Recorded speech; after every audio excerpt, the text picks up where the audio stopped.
अस्सलाम वालेकुम नाज़रीन, मैं हाँ तुहाडा अपना मेज़बान मोहम्मद सफदर।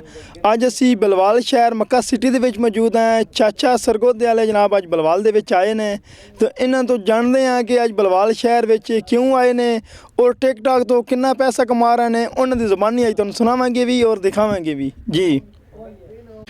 अस्सलाम वालेकुम जी। वालेकुम अस्सलाम। सफदर भाई सुनाओ की हाल न, ठीक हो? ठीक ठाक, अल्लाह दा शुक्र। ते अज बलवाल शहर दे विच ते किवें आउण होया तुहाडा माशाअल्लाह जी? हाय हाय हाय, बलवाल शहर जने किवें आउण होया तुहाडा? जनाब दोस्त असगर भाई, अख्तर भाई दुबई हुंदे हन ते ਇਹ ਆਏ ਹਨ ਇਹਨਾਂ ਦੇ ਨਾਲ ਨਾ ਟਿਕਟੌਕ ਦੇ ਹਵਾਲੇ ਨਾਲ ਹੀ ਸਾਡੀ ਸਲਾਮ ਦੁਆ ਬਣੀ ਆਈ ਤੇ ਇਹਨਾਂ ਆਖਿਆ ਵਜਦਣ, ਬਲਕਿ ਮੈਂ ਇਹਨਾਂ ਨੇ ਆਖਿਆ ਵਜਦਣ ਆਓ ਬਲਵਾਲ, ਕਿਉਂਕਿ ਇਹਨਾਂ ਆਖਿਆ ਬੜੀ ਖੁਸ਼ੀ ਹੋਈ ਆ ਕਿ ਤੁਸੀਂ ਸਾਡੇ ਸਰਗੋਧੇ ਦੀ ਸ਼ਾਨ ਔਰ ਸਰਗੋਧੇ ਨੂੰ ਤੁਸੀਂ ਪ੍ਰਮੋਟ ਕਰ ਛੜਿਆ ਤੇ ਬੱਸਨ ਵੀ ਮਸ਼ਹੂਰ ਕਰ ਛੜਿਆ ਨੇ ਤੇ ਵਜਦਣ ਵੀ ਆਓ ਤੁਸੀਂ ਸਰਗੋਧੇ यानी कि असी आयो से दुबई तो सरगोधे तुसां सन मिलना है। मैं आख्या जी ज़रूर इंशाअल्लाह।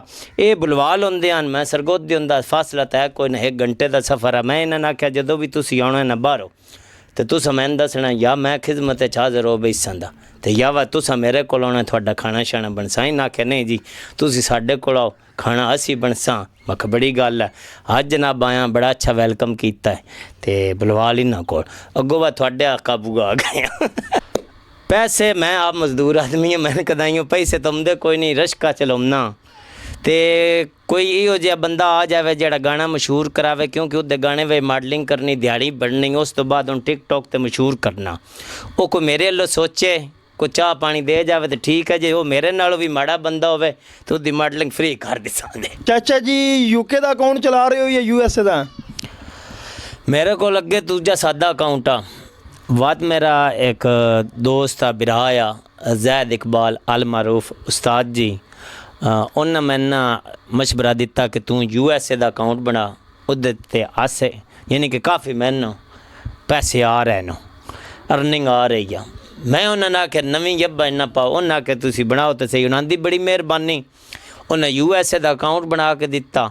अगला अकाउंट मेरा दूजा, इधर तो मैं घूमर वाली वीडियो लाइया तो अल्लाह की ज़ात मैं जनाब मशहूर कर दिता। दुआवां करदे हैं जैद भाई थोड़े वास्ते, अल्लाह पाक तुहानूं मजीद सेहत देवे।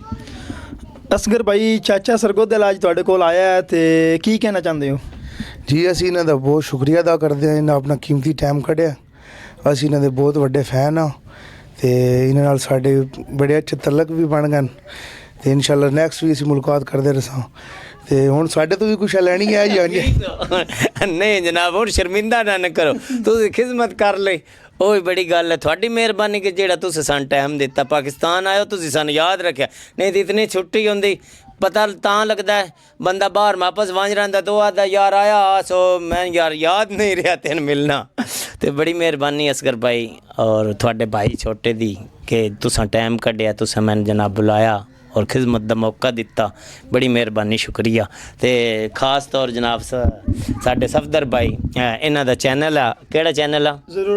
ज़रूरत टीवी। ये जितने प्यार मुहब्बत करने वाले हो जनाब, इन लाइक सब्सक्राइब करो तो यह साडे भाई नाल मुहब्बत करनी है। तो साडा इंटरव्यू तुहानूं कैसा लगा तुसीं सानूं कमेंटां दे विच लाजमी दसना है। और जितने मेरे फैन नो जेड़े मेरे प्यार मुहब्बत करने वाले मेरा इंटरव्यू वेखदे पैन वो थल्ले चाचे दा कमेंट करन, सफदर भाई नूं पता लग जावे कितने एक चाचे दी फैन फॉलोइंग है और कितने मुहब्बत करने वाले न।